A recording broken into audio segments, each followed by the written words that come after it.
Yeah, I mean, Tennessee proved why they got the #1 defense in the country. They did a great job on us. We turned the ball over way too much. I mean, they had 8 turnovers. We had 19 turnovers.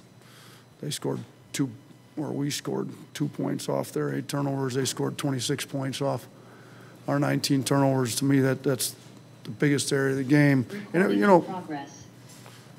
it was their physicality. They got into our guards. We didn't handle it well. We obviously didn't do a great job preparing our guys to go against the physicality that was going to come with this game. The underneath out of bounds where we turned it over a few times. We coaching staff's got to do a better. I got to do a better job getting us ready to play in a game like this. We only get them once. If we get them again, it'll be the SEC tournament. So hopefully we're better prepared to play against a defense like this. And our guys have now seen it. I mean, there's the reason these guys are good. I mean, their record isn't what everybody thought it was going to be in conference, because they've been maybe the unluckiest team I've seen with the last 2 losses. I haven't seen anybody lose back-to-back games quite like they did. But this is a really good team, and they just showed it tonight. So, our other issue was we didn't finish at the rim well. I mean, but they've got shot blocking, they got presence at the rim. We shot 6 of 20 at the rim for 30%. So, if you finish 30% at the rim and have 19 turnovers, you're going to make it really hard on yourself to win. I thought our defense was good enough to win the game. We ended up out-rebounding them. They're a great rebounding team. Brandon and Clowney with 11 and 10 rebounds each. I thought they played pretty well on the glass, but our offense let us down tonight. Coach, I noticed you went to the full court press the last couple minutes to try to catch up. And the team seems pretty well constructed for full court pressure with the depth you have and the defensive athleticism. How confident are you in the full court press going forward if you need it again? Yeah, I mean, we haven't needed it. Our defense, we were 5th in the country in defensive efficiency coming in tonight, so our defense has been pretty good. When you get down, you got to go to it. We do have enough depth, and we can go smaller, quicker at the 5 with, like, Clowney, or Charles. You could tell Charles wasn't 100% tonight. We tried to play him, saw him. He wasn't himself, so we kind of went away from him in the second half. But, yeah, you could put a rim protector like Charles back there, and hopefully we won't need to go to it too much. We haven't been down like that late in the game much this year. But, yeah, I mean, if we need to, we can go to it. Awesome. Yeah, you kind of compared this Tennessee's team, and their physicality to Houston. You won that game. What was kind of the difference tonight? Yeah, we didn't turn the ball over that much in the second. I mean, Houston's physicality and pressure bothered us early, and then I thought we settled in and did a better job late. We got more stops against Houston late too, where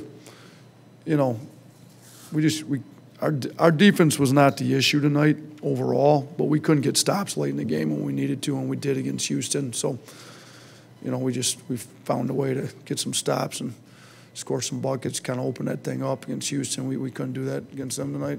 Charlie, you mentioned Chuck being limited. How much did that affect what you guys were able to do defensively? You talked about how the defense runs through him. How much did that affect things? Yeah, I mean, they were obviously able to finish some stuff at the rim late that I don't think they would have got if Chuck was healthy. But, I mean, stretches, Clowney's played well for us. Clowney played well tonight. They had 2 guys out too. So, they'd have been a lot better if their 2 guys played too. So that's basketball. At least Charles was able to give us some minutes. But, yeah, I do think he would have impacted the game defensively. He always kind of anchors our defense, makes it harder to score in the paint. And we didn't have him, so it hurt. But we're not to play without guys, different guys when they're hurt. In the back. Hey, Coach. Simon Williams with WZDX, Fox 54 in Huntsville. This is the #1 ranked defense in the metrics, and you said they showed it for a reason. What did this week look like in preparation for that, and then how did it show itself in this game? I mean, we tried to emulate it. You can't kind of have your scout team be a little more physical, and we obviously didn't do a good enough job. I mean, it's impossible for your scout team to emulate these guys, and then we don't play the same way we do. I mean, our defense is pretty good. I mean, they've got some bigger, obviously Ziegler's quick, but outside of Ziegler, their guards are big, strong, kind of physical, and Ziegler can get up under you. They're into you a lot. Like, and we try to be some, but, you know, we've got a little bit different defensive game plan than they do, and theirs is obviously really good, and they recruit to it, and they've got a great roster for it, and ours is pretty good too. I mean, we're top 5 in the country. When they play different than you play, you can't really go first team, second team, and totally emulate it with a 2-day prep. But we tried. I mean, we'll try to do a little bit better. And it's one of those deals where, you know, when you've got some days here moving forward where it maybe isn't the day after a game and not the day before a game, it's maybe mix some of this stuff in moving forward to just kind of get ready for them the second time you play them. Two more, Charlie. When you're maybe looking for a bright spot, just what did you think of Jaden Bradley and his aggressiveness and ability to get to the rim? Yeah, I mean, he attacked our pressure like we needed to. He had 4 assists, 2 turnovers. I mean, you kind of look down the list. There's nobody else had a positive assist to turnover ratio. The best anybody else had was even. So, you know, when he got to the free throw line, he converted them fairly well. He's 10 of 14. So I thought he attacked it the way we needed to. You know, it's probably why he played the most out of all those guards. So, you know, we got to get our other guards, you know, kind of look at, we got to get Mark and Javon. And Javon's been good against these guys in the past. I was hoping he'd kind of get it going. He you know, his shooting percentage and turnovers I thought were a little uncharacteristic of him tonight, but he didn't handle their pressure as well as we'd have liked. Last one in the front. How do you feel Jemai Mashak and Jonas Adu kind of impacted what y'all wanted to do offensively tonight?